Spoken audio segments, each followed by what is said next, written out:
ताज्या घडामोडी पाहिजेत तर मग C24 तास या आपल्या YouTube चॅनलला लाईक करा, शेअर करा, सबस्क्राईब करा आणि बेल आयकॉनवरती क्लिक करायला विसरू नका। जागतिक किडनी दिनानिमित्तानं किम्स मानवता हॉस्पिटल नाशिक या ठिकाणी अवयव दानाविषयी जनजागृती करण्यासाठी कृतज्ञता सोहळ्याचं आयोजन करण्यात आलं होतं।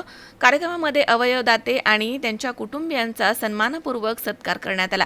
अवयव दानामुळे अनेक रुग्णांना नवजीवन मिळत असतं, त्यामुळे हे समाजासाठी अत्यंत प्रेरणादायी कार्य असल्याचे यावेळी सांगण्यात आलं।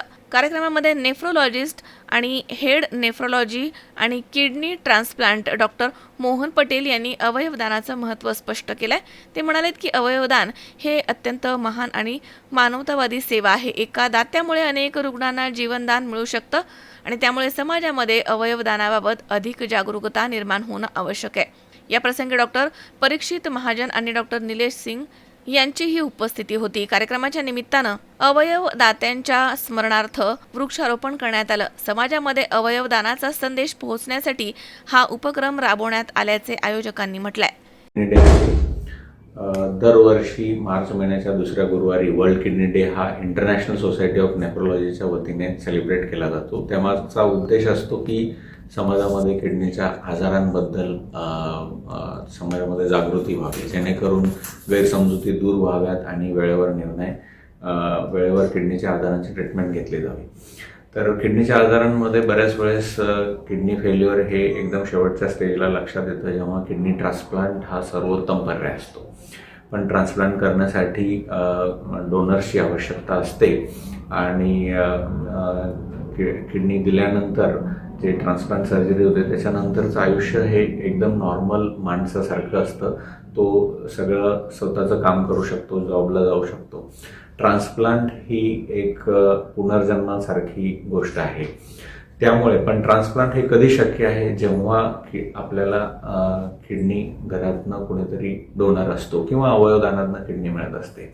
त्यामुळे किडनी ट्रान्सप्लांटचा खरा हिरो हा डोनर असतो आणि ह्या हिरोंना आज आपण श्रेय देण्यासाठी, त्यांना ॲप्रिशिएट करण्यासाठी आम्ही आज वर्ल्ड किडनी डे निमित्त हा प्रोग्राम आयोजित केला होता। कारण डोनर नसेल तर ट्रान्सप्लांट शक्य नाहीये आणि एक महत्त्वाची गोष्ट म्हणजे किडनी डोनेट केल्यानंतर त्याचं आयुष्य पूर्णपणे नॉर्मली जगता येतं, त्याचा आधी कमी होत नाही आणि आजकाल डोनर सर्जरी ह्या असल्यामुळे डोनरही लवकर बरा होतो आणि त्याचा हॉस्पिटलचा स्टे पण खूप कमी असतो। जीवनशैली जगताना किडार होण्यामागे डिसीजेस, कारण एखाद्याला किडनी दान करणं हा खूप मोठा निर्णय आहे। आलं लक्षात?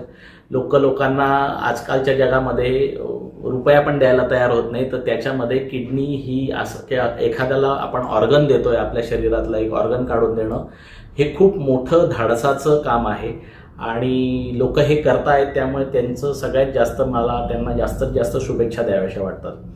किडनी हेल्थच्या बाबतीमध्ये आपण नेहमी सगळे बोलतो। दरवेळेला मला एक प्रश्न पडतो, ज्या वेळेला पण कोणी आम्हाला रिपोर्ट्स हे करतं आणि म्हणतात सर माझा शुगरचा रिपोर्ट बघा, सर माझा कोलेस्ट्रॉलचा रिपोर्ट बघा।